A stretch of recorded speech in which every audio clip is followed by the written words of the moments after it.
Thanks, everybody. I know I'm competing with the departure of the porta potties, so and you've had a great set of 3 days here with some really fantastic speakers, the premier, experts, knowledge keepers in the community, and all the folks who just spoke in the last little while with questions and comments. Now I'm going to show you what it's like to have a presentation by a bureaucrat from Government of Canada.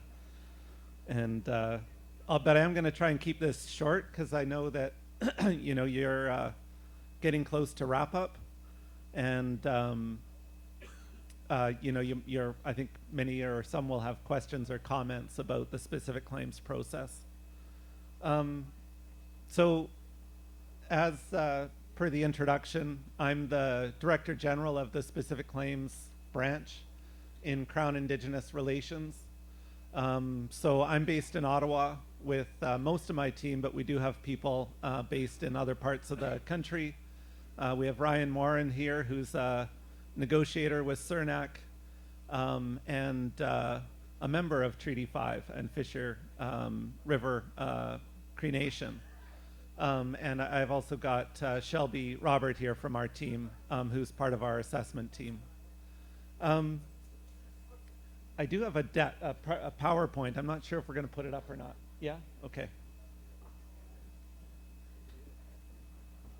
I think what I'm going to do today is I'm going to try to cover three things. Should I just move it forward myself? Okay.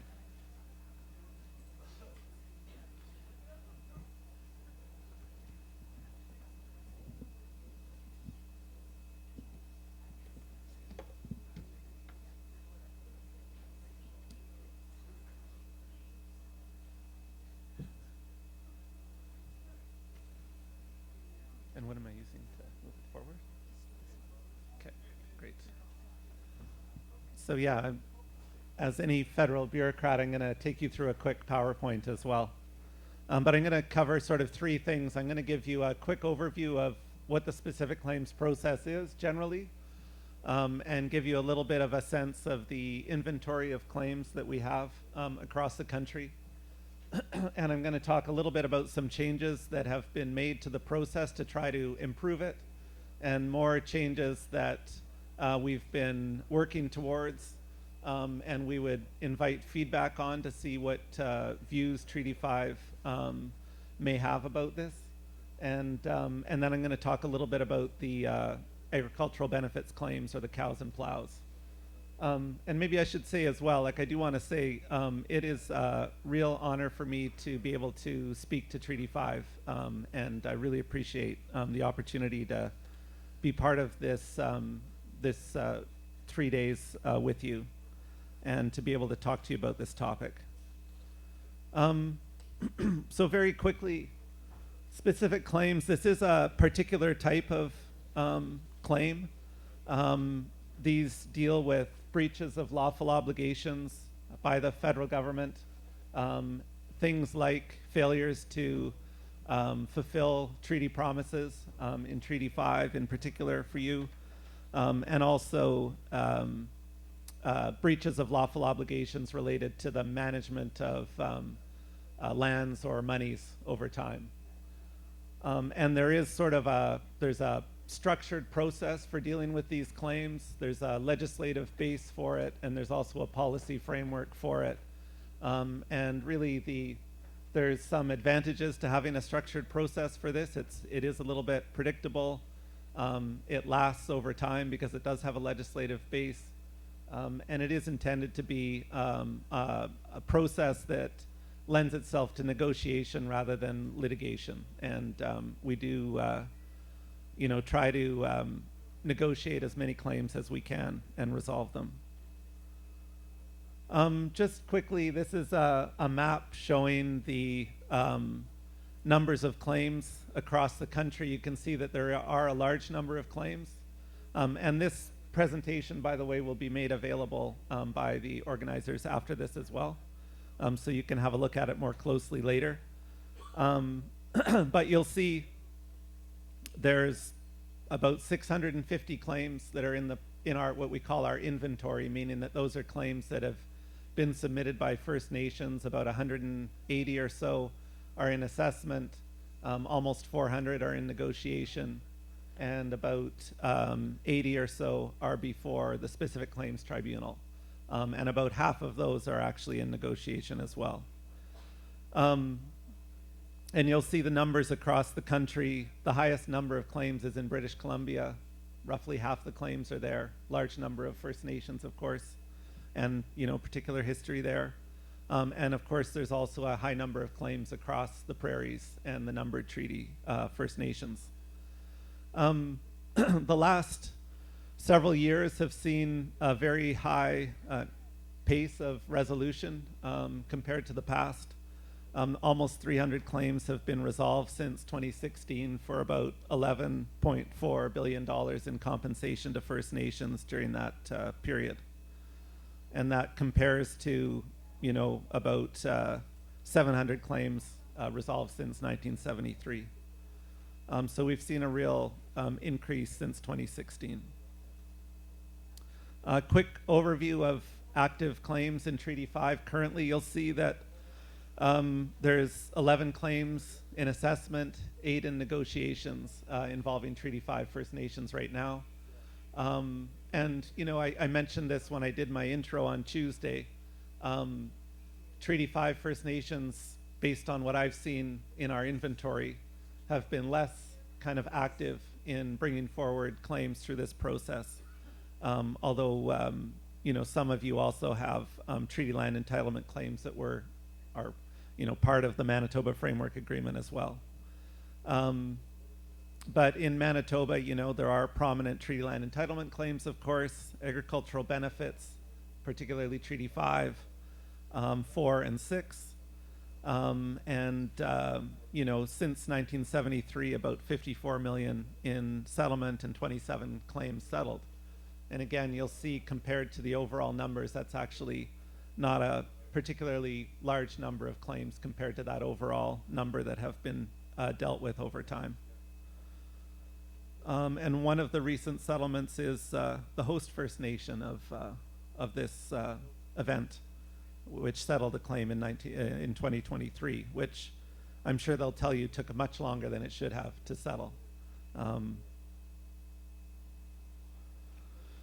So over the last, since 2016 roughly, we've had sort of two pieces of direction from government in my program. One has been to accelerate resolution, and you've seen some of the numbers there that I showed you. The other has been to try to improve the process itself and align it better with the UN Declaration on Indigenous Rights and with reconciliation objectives more generally. So there's a few things that I just wanted to point out. The process has typically, for First Nations, been a bit of a black box. First Nations have submitted their claims and sometimes just wondered what happens to them for 3 or more years when they're in assessment.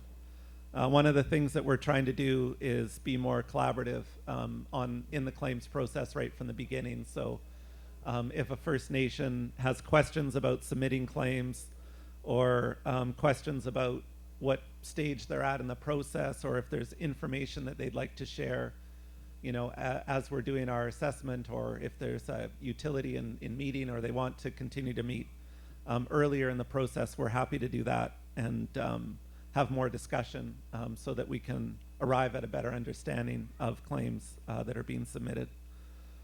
And we are also trying to make the process more efficient. As I mentioned, these claims take way too long to settle. Our process is much too long, and I know that it can be extremely frustrating for First Nations who are working their way through it. And we are trying to improve the pace of the process overall. And there's a few different approaches that have been taken to that. One is working on framework approaches.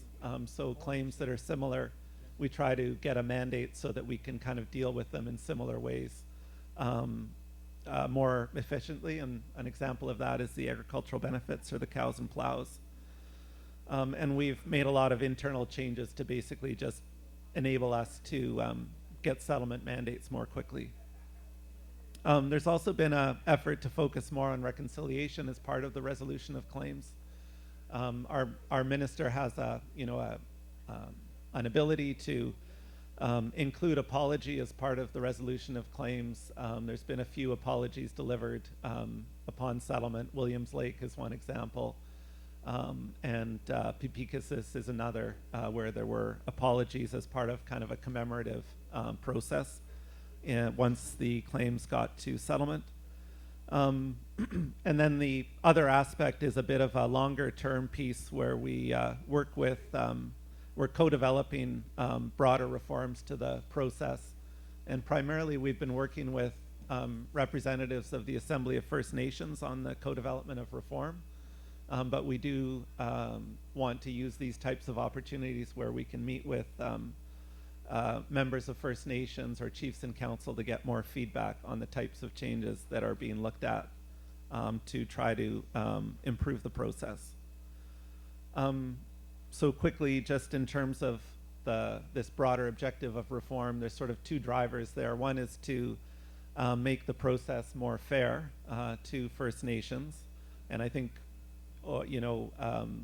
there's been comments about the advantages that government has in being the recipient of claims, assessing them, and negotiating them, sort of controlling too many levers and too many parts of this process. So fairness is a key objective in changing the process. And then another one is to try to make the whole process, as I said, sort of timelier and more efficient so that we can work towards settlements more quickly. A key component of what's being discussed in terms of this reform is the concept of creating a new organization that would be separate from CERNAC and separate from Department of Justice, that would administer key parts of the process. So this would be a new organization. First Nations would submit their claims to that organization. It would be arm's length from our department, and it would be an organization that can create space and kind of have some expertise in bringing more Indigenous perspectives and Indigenous laws and legal traditions into the process, and would have functions like mediation and facilitation available to help the parties work through the negotiation process. And it would also be a body that would administer funding that First Nations can now apply to my department to support them through the process, which has also been a bone of contention, the idea that First Nations that are claiming against Canada are sort of reliant on Canada for funding to actually bring those claims. So the idea is that this new organization would administer that process separate from us. And of course, a key part of reform is just that, it will take time to move towards this concept. And in the meantime, any claims that are active now would not be impacted or prejudiced by any reforms that are being contemplated. So I think that's sort of what I wanted to say about sort of our current inventory, this reform concept. And I know that there's a lot of interest in cows and plows as well, so I thought I'd spend a little bit of time on that before turning to questions. And I hope that I'm not rushing through things too much. But in February, the summit organizers also organized an opportunity for me to present to chiefs and council and other reps from Treaty 5 First Nations about the what we call the accelerated process for agricultural benefits claims. So the organizers have a PowerPoint presentation from February that sets out sort of that process. So I'm not going to put it up right now, but it is available, and we can make it available through the conference materials as well after this, just as a refresh on what was presented then. But essentially, history shows, like so many of these claims, that government failed to deliver on promises in treaties. related to agricultural benefits provisions. And, similar to other claims, government, breached its own laws and commitments to First Nations. And that's really what's given rise to so many specific claims today and so many of these historic claims. So in relation to ag benefits, of course, Treaty 5 contains some similar provisions promising agricultural implements to Treaty 5 First Nations, similar to Treaty 4 and 6 in particular. But it's a promise that's found throughout the numbered treaties. And history shows that either, in some cases nothing was provided that was promised. In some cases, some things were provided, but not enough. And in others, there's sort of no records that show what was provided. And in each of those scenarios, those are all, failures on the part of the government to deliver on those promises. So several years ago, Treaty 8 First Nations started to bring these claims forward. And at a certain point, after actually many years of hard work on their part, government was convinced to entertain them and to enter into negotiations on the Treaty 8 ag benefits. And almost all of those are now resolved. But what became apparent in working on that initiative was that, Treaty 4, 5, and 6 would have very similar claims. And some of those started to be submitted, or they were filed with courts as litigation. So that prompted us to look at options to try to work on those claims on a quicker basis, because they are very similar from across Treaty 5 First Nations and very similar across Treaty 4 and 6. So in 2022, we following a fair bit of work with several First Nations in Treaty 4 and 6 in particular, we were able to get a mandate to kind of have an accelerated process around these claims with Treaties 4, 5, and 6. And, essentially, what the process enables us to do is we can, in a normal specific claim, there would be a lot of research done on your part and a lot of materials submitted. In this process, because we have a lot of the information, because we have the records about what was provided or what wasn't, and the claims are quite similar. A First Nation can launch this type of claim by submitting a band council resolution and informing us that they want to, commence the process. So it's a much easier and quicker way to get things launched. And then for First Nations that are interested in the kind of accelerated approach, we basically have kind of a mandate that provides us with a compensation approach that we can use with all of the First Nations of Treaty 5, as well as 4 and 6. And, that can be the basis for negotiating a settlement in much shorter period of time than kind of what I would call a non-ag bends type of specific claim.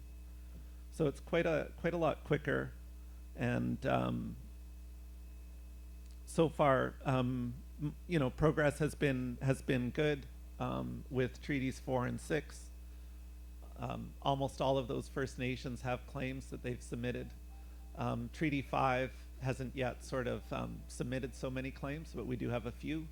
And part of the purpose of the meeting in February that I attended and did a presentation at, and this, talk today as well, is just to ensure that Treaty 5 is aware that this process exists and knows that if they have questions about it, we're available in my team, and we're happy to talk, before you start a claim if you like, to talk a little bit more about what they look like, and also happy as well to, deal with your claims as they come in.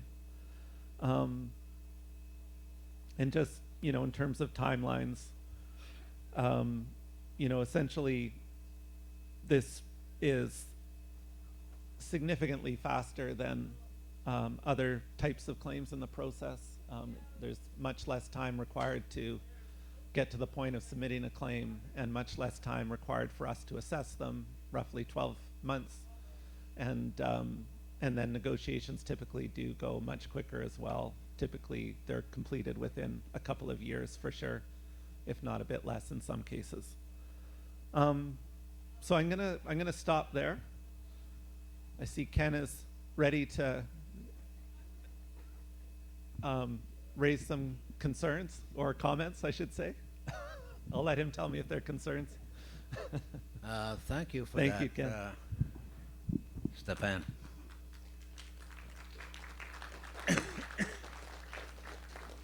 Yeah, Ken Young, Pascagoula Cree Nation. Stefan, thank you for the presentation. The specific claims policy has been around for quite a few years, and it was developed by Canada without input from First Nation people. Although the information that's out there developed by Canada appears to state that our people agreed to the policy, not true. And as far as mandate is concerned, Stefan, where did you get your mandate from? The mandate that you're talking about. Mm-hmm. Well, I got it from decision makers in the government. Like who? Through the government decision-making process, including cabinet. Well, okay, but that information is also not been approved by First Nation people who are impacted by the policy that's being implemented. Mm-hmm. Insofar as the policy is concerned, it's not valid. I said that in Quebec City for reasons that happened in 1982, when consultation was required to develop policy that affected rights of our people. This did not happen in this case. And also, the big problem with the policy is the conflict. I know of no claimant anywhere where the defendant decides whether or not that claimant's claim is valid. Canada has been doing this for years for specific claims. And I say that has to be addressed. It's very simple to address it. When I file a claim with Canada, I expect Canada to come to the table with me to negotiate whether or not we can reach an agreement on the validity or invalidity of that claim. I don't expect Canada to take my claim and decide behind closed doors whether or not my claim is valid. And that's been going on for a long time. Lawyers in the Department of Justice are in the same position as me. I'm a lawyer. I cannot practice in my office when I have a conflict. I have to send my client away to go somewhere else if I have a conflict. And the Department of Justice lawyers are in the same position as me. And yet they're involved in deciding whether or not a claim that I submitted is valid or not valid. That has to be addressed, and it has to stop. I think that there's a way of doing it. I think that the parties have to sit down initially to determine whether or not the claim can be said to be valid or invalid. And if they cannot agree, then a roster of adjudicators ought to be appointed by Canada to determine the validity or invalidity of a claim. We did this with the IRS settlement process. Canada appointed, I don't know how many adjudicators across the country, but there were many, to deal with IRS claims. And the adjudicators, from what I could see and from what I could read, did a tremendous job. Any issues of appeals were also dealt with in that process by other adjudicators. And if further appeals were required, there was also the federal court that could be used. So this process can be dealt with in a reasonable and responsible way. And I think that what you've started is good, but I think that the parties have to get together to find a way to resolve the conflict that's there. That's got to be addressed. And as far as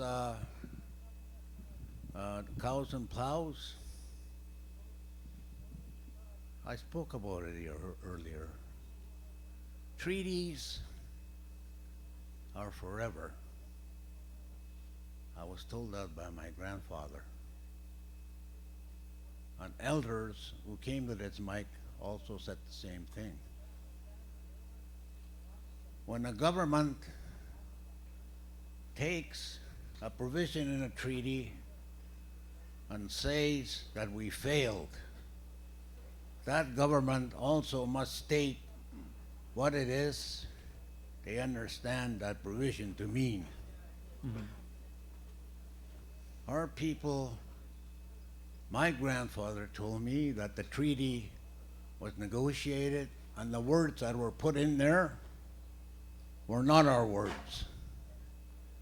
They were put in there by outsiders. We agreed to them, but we understood, our people understood what it was that they were agreeing to. Agriculture was not the way of life of our people. It never was. Agriculture implements, agriculture provisions mean something else.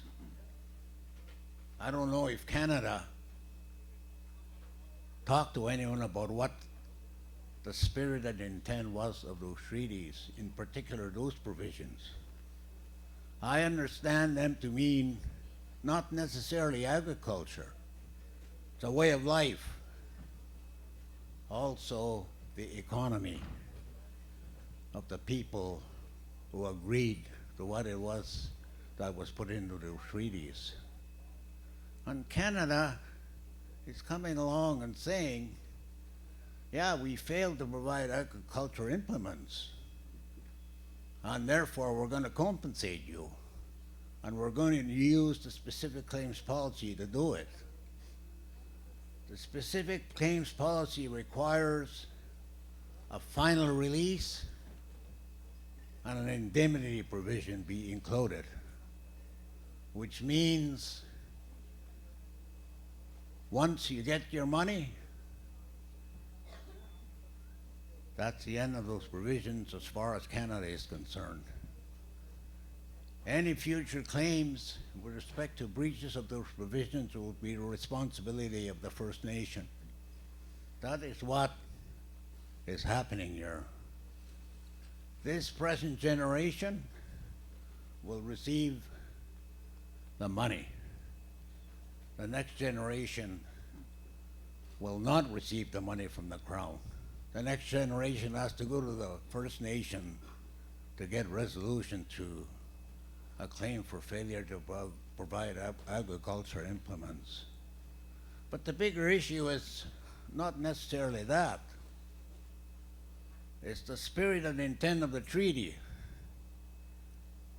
the meaning of those words to our people, the economy, a way of life is being bought off with a one-time payment one-time payment by the Crown.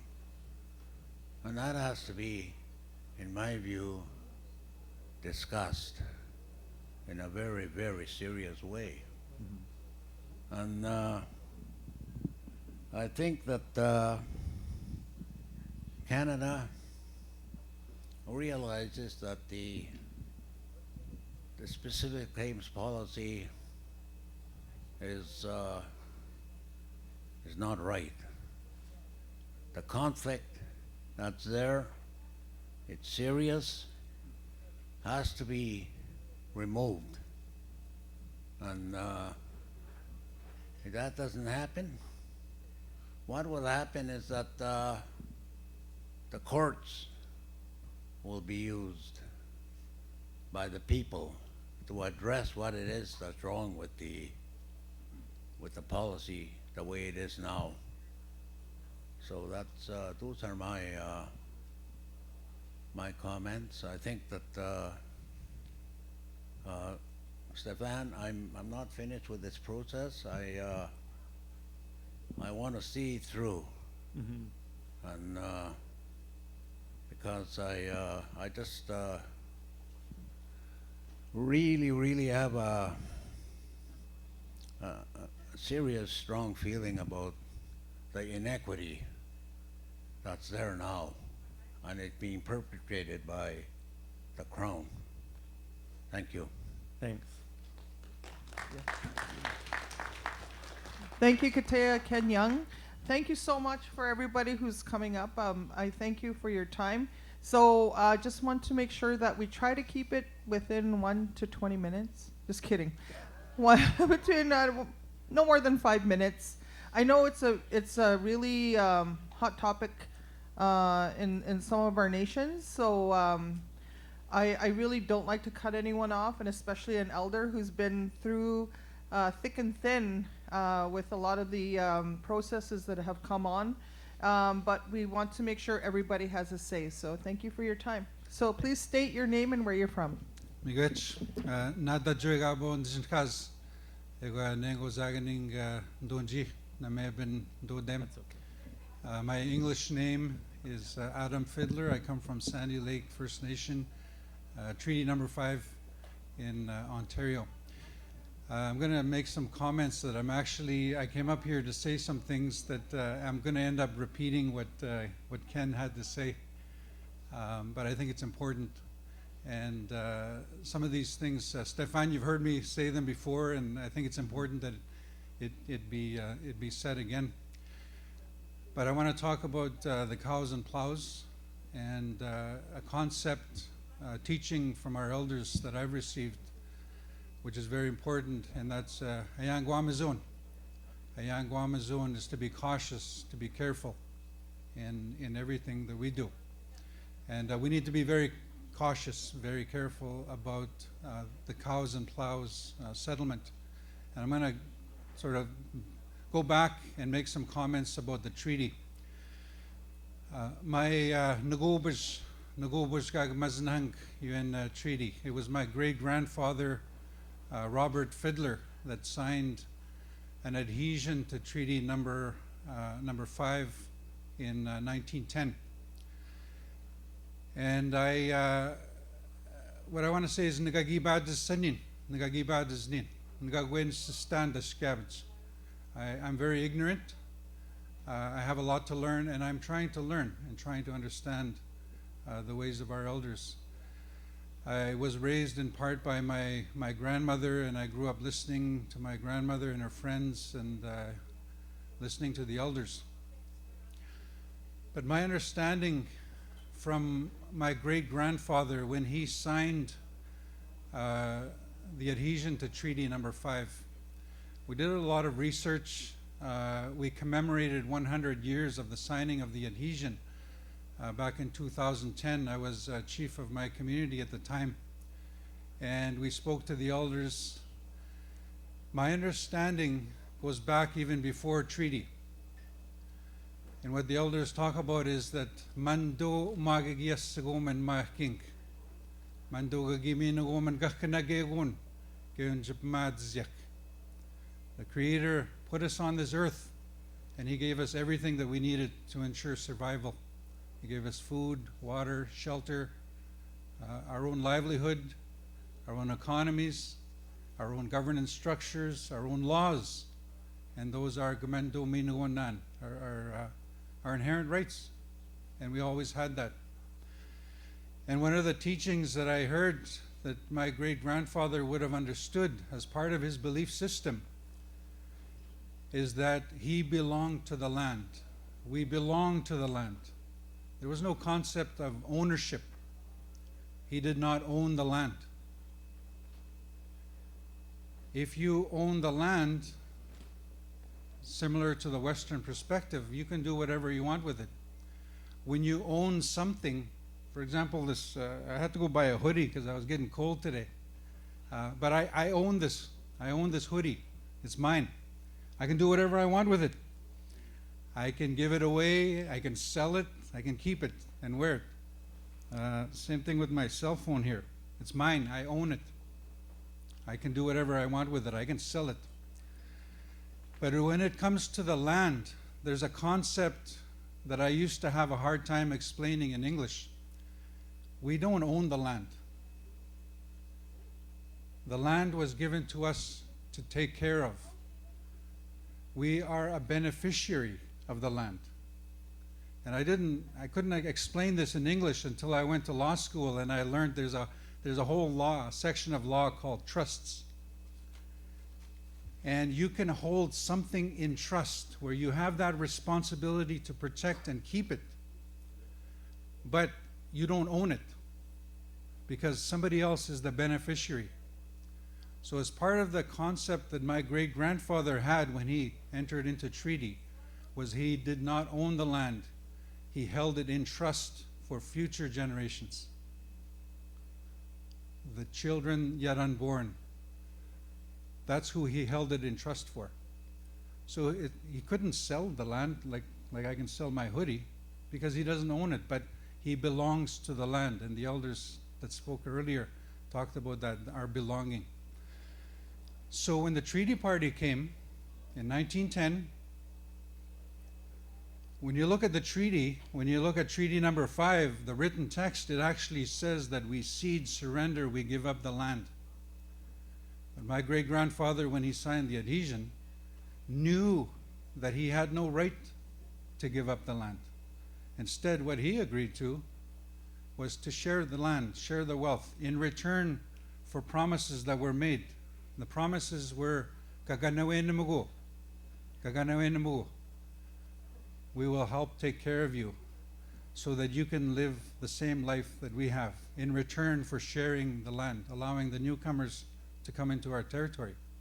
So that was his belief system. So what's written in the treaty is totally different from what he agreed to in those discussions that they had. So as part of his understanding is that in return for sharing the land,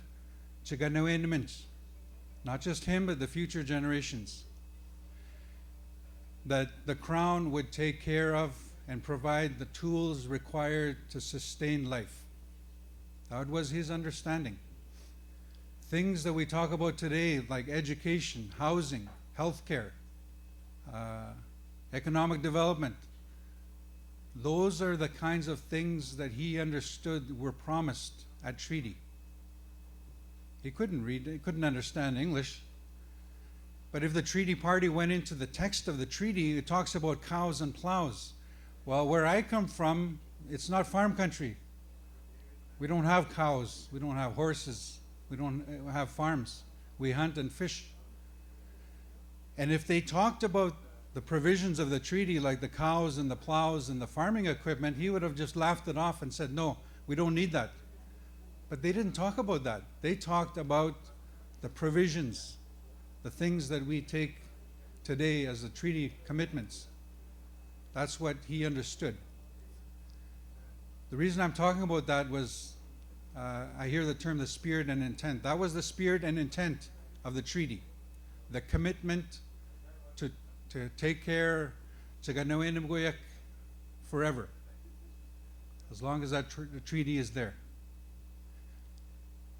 The problem with the cows and plows is you're taking one aspect of the written text, which I know my great-grandfather didn't agree to, what he agreed to, those commitments, those other broader things that are talked about in the treaty.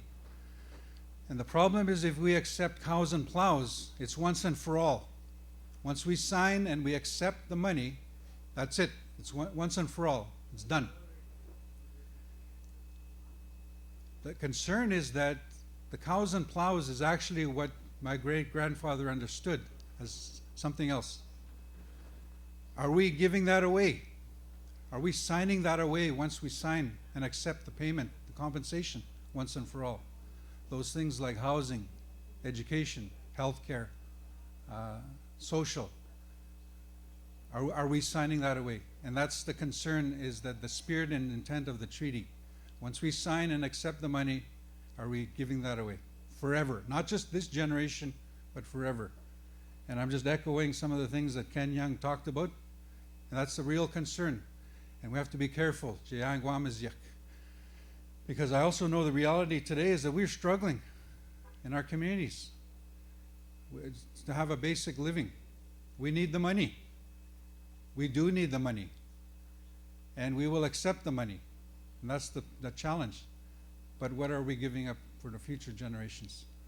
So it's not really a question, and Stefan, you've heard me before, and that's the concern, that's the caution.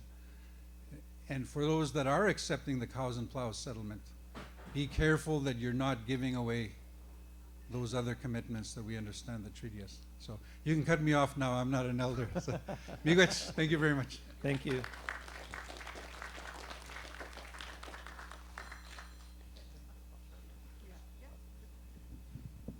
Before we go into the next person, Stefan would like to take the opportunity to respond to some of the comments that were made. Yeah, maybe I'll just take a moment. Really, it's partly just to acknowledge the comments that are made. You know, Ken, for your comments, like, I'm happy to continue to have the conversation with you about your views, because I do know that they're really important, and I appreciate that you come with a lot of experience and perspective on this, and it's really important that I hear from you. You know, I think the issue that you're raising is the fundamental problem with the specific claims process, is one that reform is trying to get at, that we hope to get at, partly by ensuring that we don't end up with a process that is unilaterally developed, but also to try to get at the fundamental issue that you raised about, you know, a view that there's a conflict of interest there about the different roles that kind of the Crown plays throughout the process. And the reforms that I was trying to present are aimed at trying to bring the parties together to develop an understanding of a claim earlier together. And if they can't get that understanding, then to have access to a process that's fair and independent of CERNAC to, you know, come to ground on whether there's a claim there, and then, you know, go from there. So I take your point, and interested to get your views about how to get there.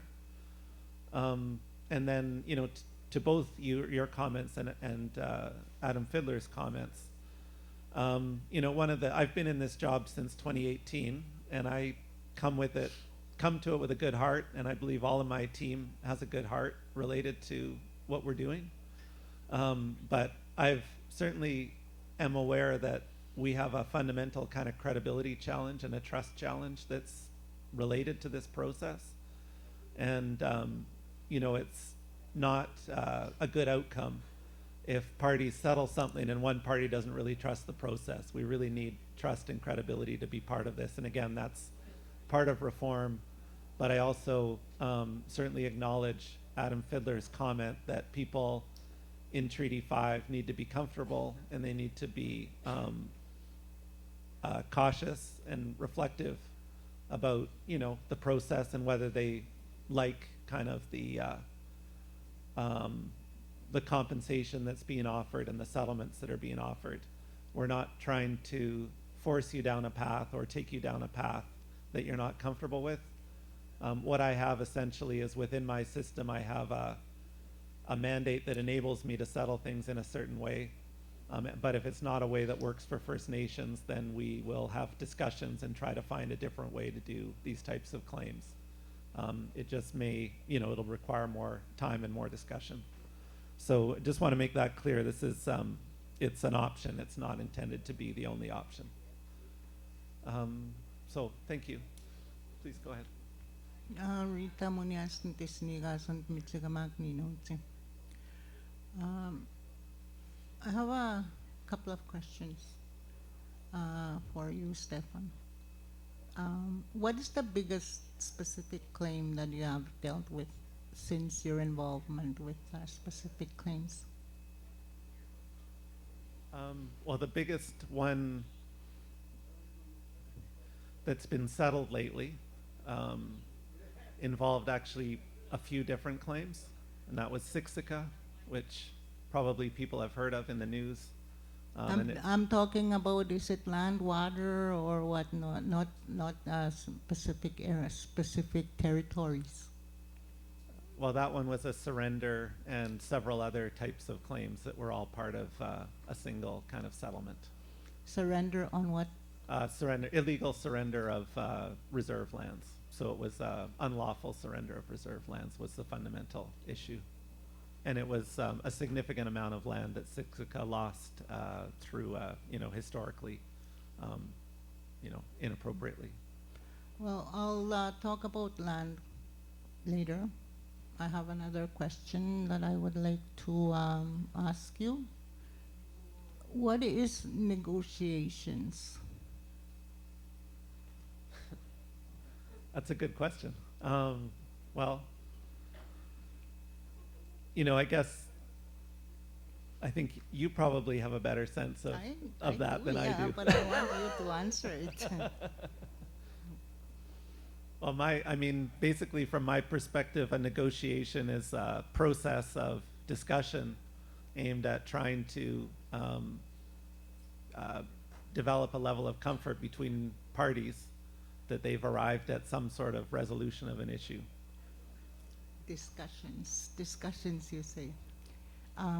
There may be discussions, in negotiations, but I want people to know what negotiations mean. It's a give and take situation. Mm-hmm. Okay? So when people go into specific claims, or even the cows and plows issue here, that's a big issue. It's not a solution, it's an issue. So anyway, negotiations. People will get something, but they have to give something up. In broadly looking at all these specific claims, cows and plows, broadly looking at it, it's a release of their rights. Not only their rights, but the things that they hold in trust for future generations.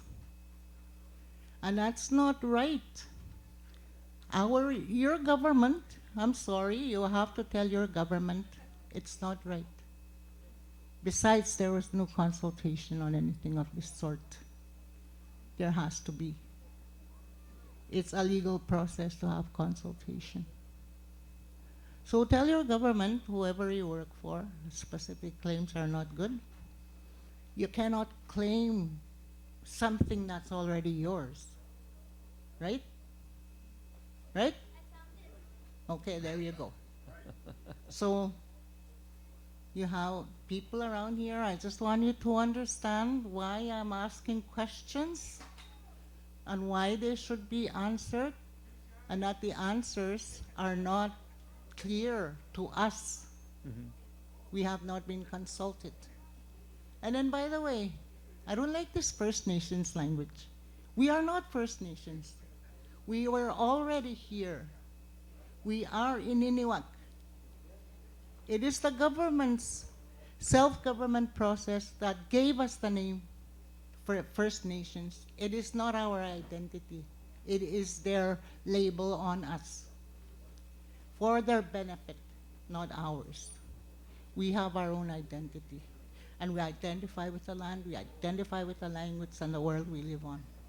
So everything that should be done that is going to be done by any government or any so-called First Nations corporation, corporate entities, every person should be consulted. I never gave permission to any corporate entity to go and to negotiate my grandchildren's futures, because we hold trust for our future generations, and we have to protect them.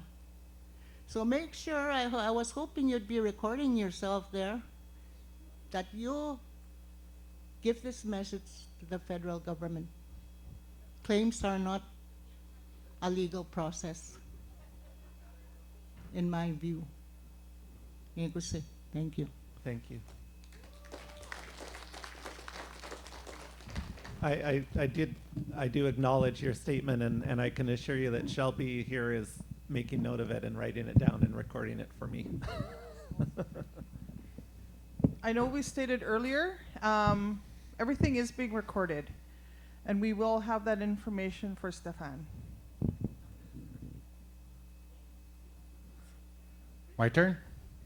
Yeah. Okay, cool. My name is Conway Arthurson. I'm from Fox Lake Cree Nation. I'm the senior negotiator. And I've waited patiently for 3 days for you to come up to that podium. And we've got a claim for TLE. We've got a claim for specific claim, an RRSD table. You know, it's in the assessment stage right now. And, you know, we've been talking for 3 years. And every time something comes up, the senior negotiators on Canada's side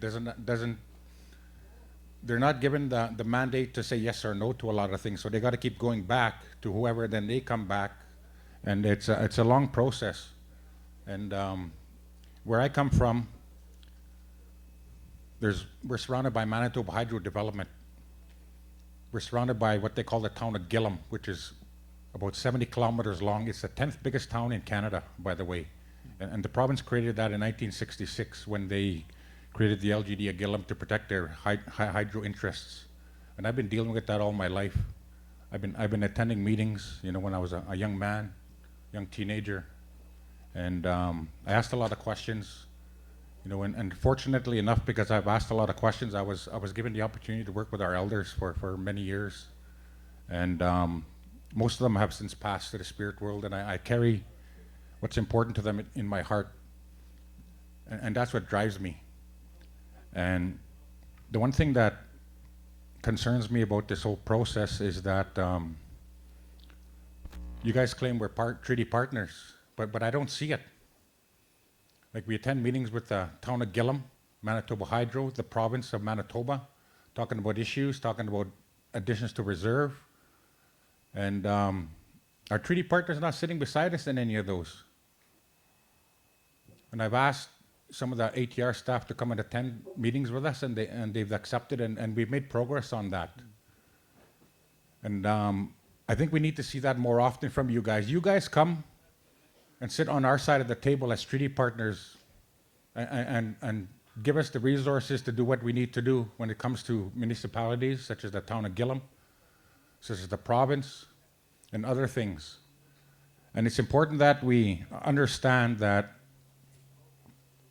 these agreements are not the best thing for First Nations. It's not the best thing for Fox Lake, but it's better than what we have now. You know, my community, we live on 106 acres of land. 106. That's a little more than 3 people at 32 acres. And it's an embarrassment that the federal government, when we were begging for a reserve, begging for you guys to come and help us, you gave land away. We were classified as squatters. And this all happened around 1965, 1966. And we know what the federal government tabled in 1969, the white paper policy. And I accused the government, both at the TLE table, Brian's sitting right there, who's a senior negotiator for that table, and the RSD table. I basically asked them, I said, I'm going into this negotiation with the original spirit and intent of treaty, with that mindset from our elders, but at the same time, the mindset of we're giving something up. And you know, with Fox Lake, we were never given the opportunity to sing for our own supper.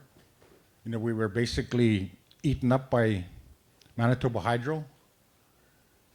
And in 1965, 1966, the federal government had to have a model community to show people that the 1969 white paper policy exists and works. And I accused the federal government at both those tables that it was Fox Lake as one of those model communities, because you guys started talking about integration in 65 and 66. You forced us to get permits to build houses in Gillam. We never got a reserve to live in Gillam until 2009. 99 years later, after we signed the adhesion in York Factory, and we became a separate band in 1947. And that's been my whole career. I'm 51 years old, going to be 52 in November. I'm going to be a grandfather for the first time in January. And I cannot allow my grandson to stand here 30 years later arguing about the same stuff. My dad stood here, along with Robert Wavy, who might be in the back there. He's one of my mentors that I worked with for Fox Lake for many years. And I can't allow my child or my grandchildren to stand here 30 years from now talking about the same stuff. So we need to come up with a solution. And one of the solutions that I see happening is come join us at these tables as a partner. Mm-hmm. Give us the resources to do what we need to do. Like I said, there's an agreement in our territory called the 1966 agreement, and that is the agreement between Manitoba Hydro, the province of Manitoba, and the town of Gillam, where Manitoba Hydro paid for all the capital costs of hydro, and they're trying to get out of that. And we said we want to be sitting at that table making those decisions with you guys, not being told what we can do. And we need funding and resources to do that, and the federal government should provide that. We've also asked Wab Canoe and his new government to do the same thing. And they came to the table and they provided us with funding to sit at that table. And again, that's a process that's probably never been done before. You know, like the Municipal Act of the province does not allow status people living on reserve to vote for mayor and council. We can't even vote for the school board, the more reserve people we have in Gillam. And we need to make those provisions to the Municipal Act, those changes with the province. But we need you guys sitting on our side of the table as treaty partners. I've never heard anybody say that in these last 3 days, or anybody else in all these other events and agencies that I've attended, you know, for 25 years. You know what? If you want to be treaty partners, be treaty partners. Sit with us at the table when we talk to municipalities. Sit us at the table when we talk to provincial government or landowners. We don't have any land up in Gillam other than having to beg, borrow, and steal from the government and the Manitoba Hydro. And again, if it wasn't, you know, for our persistence and our resilience, we probably would have got swallowed up and eaten and not have been a band. Another one is somebody talked about Bill C-31. You know, we've had Kettle, Long Spruce, Limestone, Kiosk, Bipole 1, Bipole 2, Bipole 3, Henday, Radisson, and now the Keweenaw Converter Station, all built in the last 60 years, all around us. And land is premium. We can't even find any land to develop, so we got to start building up. But my whole point to all this was giving an opportunity to have a chat with you. Hopefully you can, you know, take some wording back and come sit with us at the table as a treaty partner.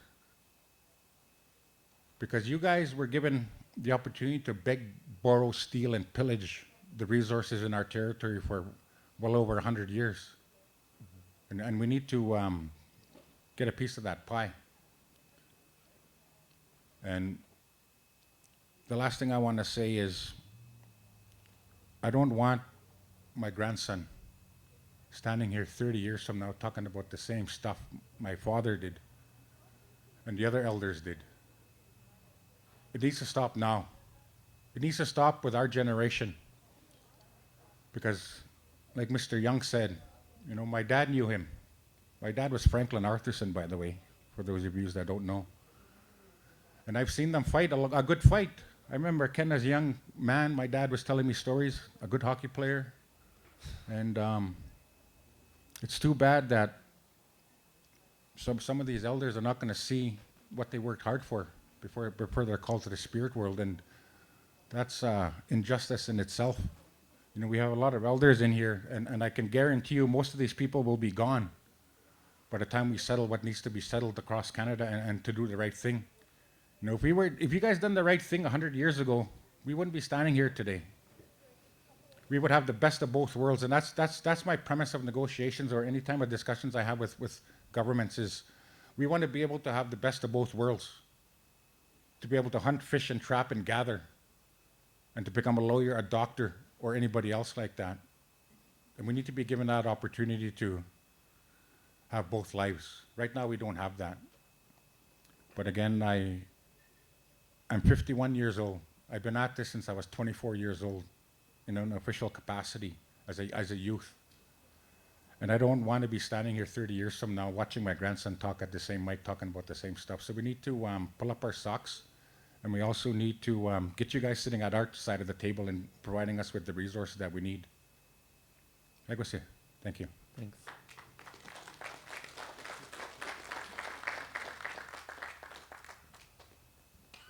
Are you going to answer his question, or shall I just go? You should go ahead, but I do want to acknowledge his question, and I definitely, also wouldn't want to have my children having the same conversation for so long, or if I couldn't get this done, and I'm really conscious of the issue of how much time these things take, and how frustrating that must be for Fox Lake and other First Nations in Manitoba. All right. Good afternoon. My name is Sheldon Kent. I'm the chief from the Black River First Nation.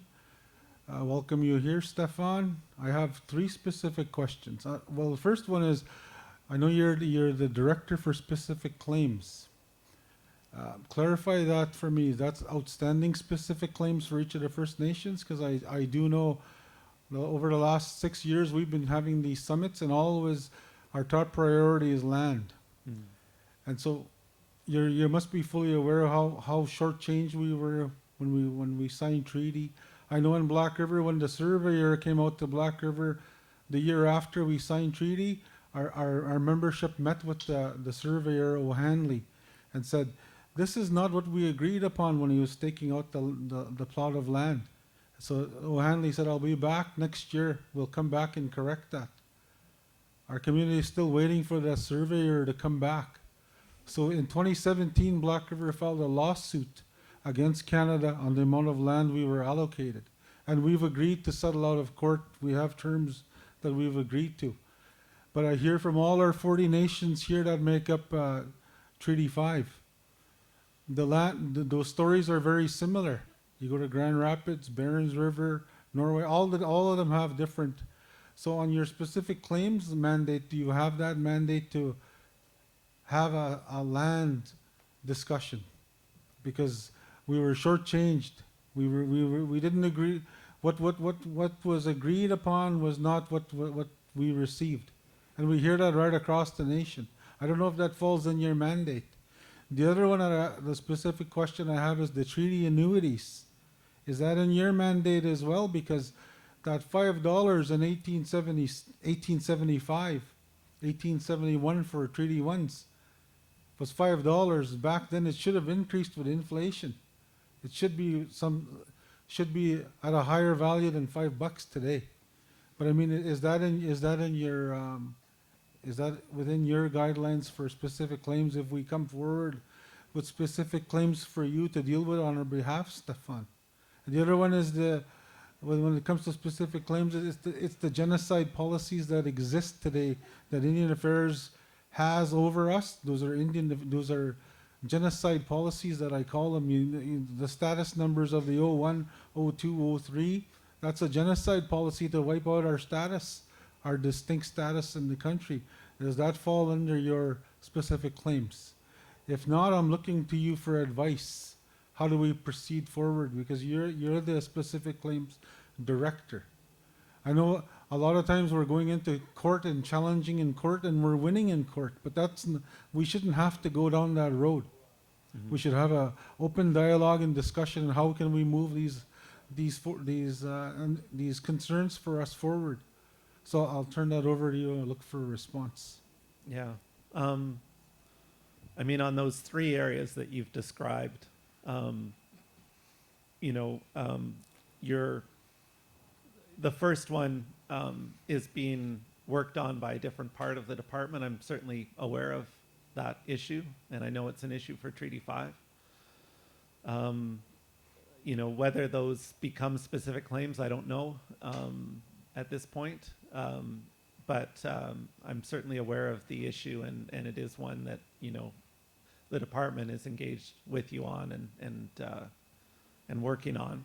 But on that note, I just want to rebuttal quickly on the lands issue and the specific claims, because if 40 of us, the 40 nations in Treaty 5, we make up 90 million acres of land. Mm-hmm. If you go from Black River to the far north and we go to the east and the west, that's 90 million acres of land.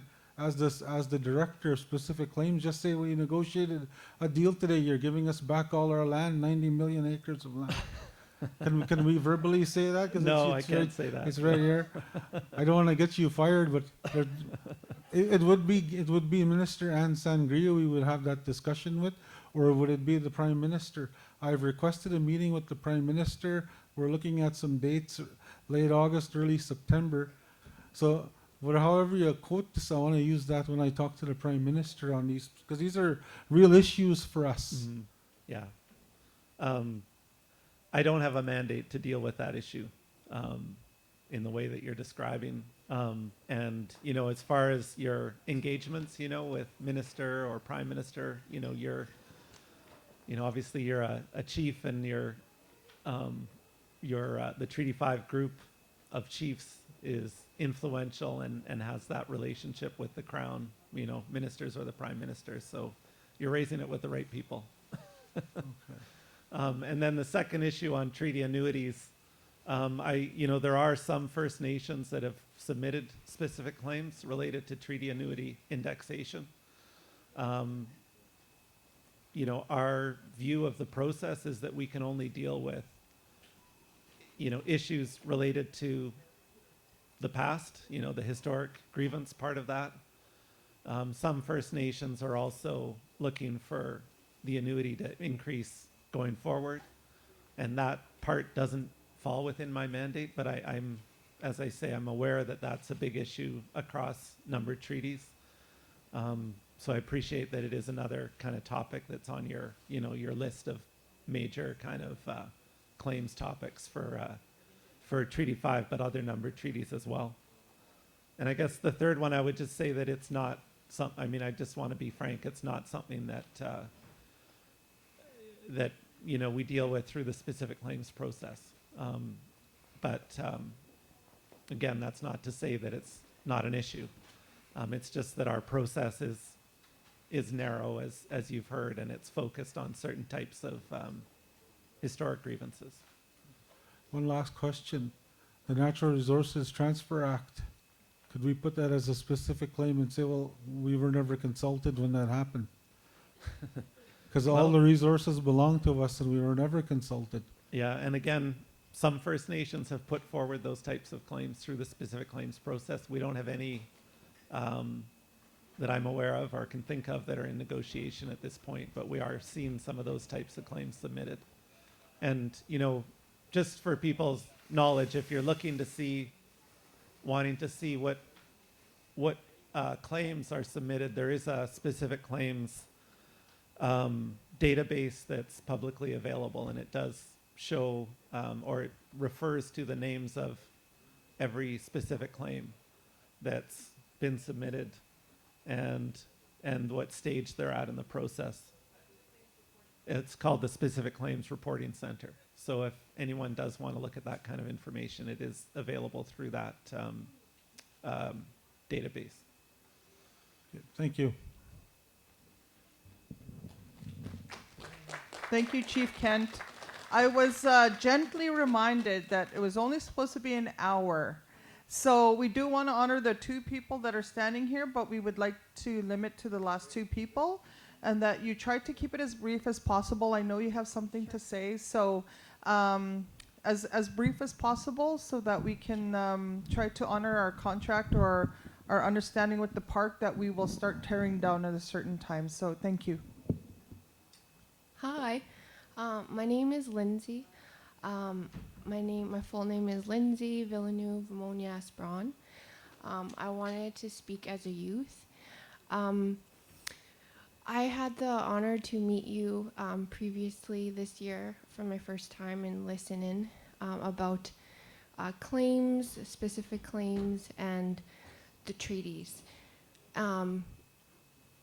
We don't want to do settlements and then not consider our future generations of children, all of our children, all groups of people living here. We think about all of our kids.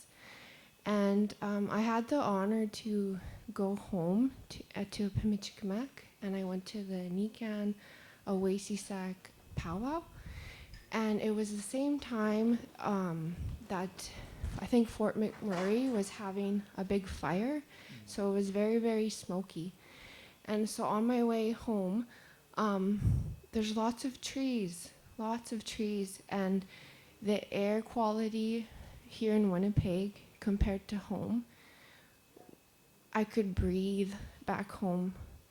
And when I came home, it was dangerous to breathe. And we all deserve clean air. And I wanted to speak that all people should be supporting Indigenous people because we take care of the land, we let our trees grow, and it protects all of us and our children. And what we're missing here is, where are your specific claims talking about protecting the future and Mother Earth and our kids? Because as a youth, all I'm hearing is money and the same thing over and over. So maybe the third time that I meet you, maybe something can be mentioned about protecting Mother Earth in your specific claims, so that for the rest of my life, I don't have to be up here talking to the next person or you about the same thing. Okay, thank you. Thanks for that. And thanks for bringing it up again. And I've heard several of the comments have been about, in a way, the future. And I did want to say one thing that I didn't mention before, just about how claims kind of work within this process, and I appreciate the limits of it. But settlements are the process that we have available is one that does provide compensation in financial terms, and then it's up to every First Nation that gets a settlement to make use of the compensation as they see fit. And there's a lot of interesting kind of ways that nations with settlements are making use of them, including sort of legacy trusts that provide an amount of money that can be used over time and can grow over time and be used by the community to invest in the community itself, or initiatives that will bring more opportunities to nations. I met with a chief recently whose community did a community consultation about what they wanted to make use of a settlement for, and their first step is they want to put it into social programs within the community, and then they see a future where at a later date they may also use it for economic development. But the first thing that they heard from their community was social supports, and so they're creating their own essentially income support system, as well as sort of a social service system that they'll run as a self-determining First Nation government.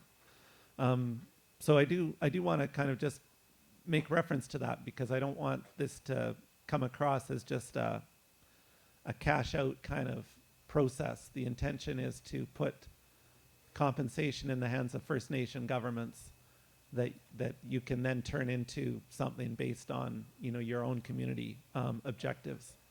And I appreciate cash out is not always enough, and it doesn't cover everything that is necessary, but it is a means to you know, to put a First Nation in a better position, hopefully, and at least in a position to you know, make use of compensation in a way that works best for, you know, for the community's own objectives. That doesn't answer your question directly, but it's just part of the context. Is there's a lot of different examples of how compensation has been used, and a lot of them are really interesting and really positive, and I think have had really significantly good impacts for the First Nations that have had some of these settlements. Yeah, go ahead, please. Sorry. Taking too long Hi, there. I'm Michael Garson again, Musqueam from Tatasqueya Cree Nation. Let's see if I can remember everything that I wanted to bring up here, because there's just a lot of information that came in within these 3 days, and then one of the stronger thing that keeps ringing in my mind is when Ovid came up. It just, I said it earlier, it's just, there's a pounding in here, and it's pretty strong. I could hear it like if there was a drum in front of me. And I wanted to ask you to clarify what the government was doing, taking away lands to that nation you brought up earlier, when it's their nation, when it's their land. How is it that they took away lands from that nation? Why is that? That's not right for the government to do that to that nation. Yes.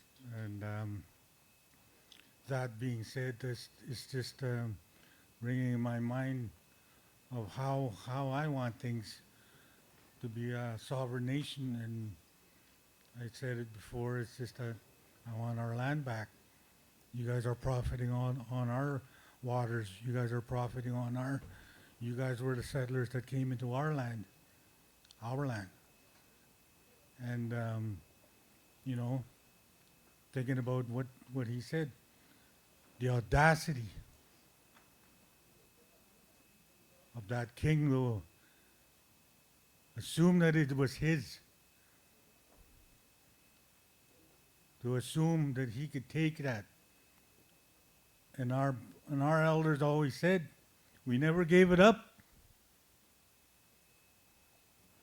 And that's the direction I want our people to go. I've seen other countries take it back. It's theirs now. Sorry, I can't remember which country that was that took their country back. It's in the Caribbean. And they took the British rule off of there, and it's theirs. And that's the direction I want our nations to go. All the treaties to be abolished and handed back. Because we can do this. We're very capable. Never in my mind that what has happened it's just I can't perceive it. It happened, but I can't perceive it in here. Because I never give up. I seen it. I seen people die crying from the damage they incurred in their lives with this residential. All the tears, the suicides, the deaths from violence. And that's all because the government wanted to take what was ours. They assumed we gave it up. They just lied. It's still ours. You guys pretend it's yours. That's our money you guys are dealing with. That's because it's from our lands and our waters. And one of the other things I wanted to bring up is the doctor. I can't pronounce Riyar Kowitz. That started with this Treaty 5 summit. I brought it up with him, and I was hoping that we could have a moment and, you know, tell him spiritually we haven't forgotten him. I'm very appreciative of all the words he said here before he passed. Ay minagatasquit, wagi minotao. Kueski vitam. Tandegi tenemorista.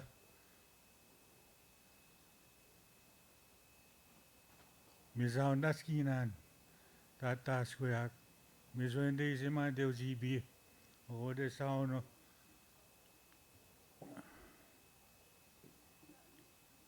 We got two communities within our RTL, which are friends and family. A lot of them and families in there. War Lake and Fox. So altogether, as a big nation in our land, it's just, you know, the government's got a lot of wrongs to right with our people, and it's true what Tom and Rita said. I really appreciate these two people from Bimichigamak. When we were doing our stand-ups and blockades, they came to our fires and backed us up. I'd like to tell them down the river is Tatasqueak Cree Nation that has their back. To those two people, those two warriors. Excuse me, I They didn't think one ask of me them to is know. right there. Is that one of them you're talking about? Is that one of them you're talking about? Okay. And Tom. Okay. Yeah, they came to Tatasqueak and backed us up on our issues. Like, would have been nice if Wob got to hear about our. I'm hoping he'll hear it from here. You know, our ongoing issue with our deadly highway. Every now and then, somebody will pass. And I'm sorry about the NCN member that just passed on Highway 62. Seeing pictures of her family is sad. And I'm hoping that you and I can connect via email and phone so that I can finish asking more questions that I have concerning my land that I work on a board for the whole Tatasqueak Resource Management Area. There's issues I have with policies, and you know, industries are after our minerals and waters, and it's already rich the way it is. Manitoba Hydro built all those dams on our land, and then when it came time to compensate, we got shafted pretty good, and that's not right. I want to straighten that out. So we can So there's- provide his contact information for you. And I wanted Stefan, there was a chief over here who wanted to know what your credentials were. So when you're completed, I'll ask Stefan to just remind us of what his credentials are and how far, how he came to be working with us. Yeah. But I do apologize, we do need to start our closing ceremonies very soon. Yep. So please make your last comment very brief, and then we will move ahead with Chief Travers to offer closing comments, and then we will have the White Horse Drum Group wrap things up. So just the last comment. Okay, just maybe put up his picture, I guess, what I was requesting to say that we haven't forgotten Mr. Rico Watts, or Oh, yes, you know what, and that's Rory Hokowitz. Yeah. Yes. Rory I know. Rory, we used to call him, Yeah, and okay. he was just a mountain Yeah. of knowledge and really much an advocate and an ally for Treaty 5 and all the treaties across Canada. So thank you for reminding me. I was supposed to bring his name up and honor his name. So thank you for doing that. Yeah, we haven't forgotten him. No, No. no. So just for my first question, to explain about that land loss, what the government's role is on that. Okay, we'll have that information for contact. And was it Garson? Yes, Mr. Garson had brought up. We do want to acknowledge Rory Hokowitz. He became involved with Treaty 5, presented at our summits, and was just a real strong mountain of information along many other of our elders and people that are with Treaty 5. So we just wanted to acknowledge Rory Hokowitz, and thank you for that. And again, we also want to thank Don Laughlin. We acknowledge Don Laughlin. And then there was one more here.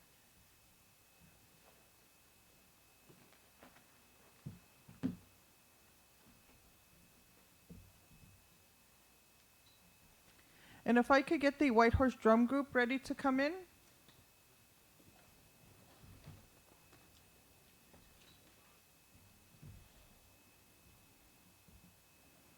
Also, Chief Roland Hamilton from Bloodvein. We wanted to acknowledge him and acknowledge his commitment and help towards our Treaty 5 agenda. So with that, I will ask Stefan to remind us. It says on the agenda, but not all of us can see the agenda. So someone asked, "What's his credentials?" And I said, "Well, I'll just get him to explain." Okay, very quickly. So I'm Director General of the Specific Claims Branch in Crown Indigenous Relations. My background, I'm trained as a lawyer and started my career as a lawyer. For going back to my late teens and early 20s, I've always been interested in, I got particularly interested in working on land claims as a lawyer, and kind of started my work kind of in that area related to Section 35 issues, self-government, land claims, those types of things. And then over time, working within the federal government, I've had various kind of positions working on as a lawyer or working in policy or in a executive role like I have now. And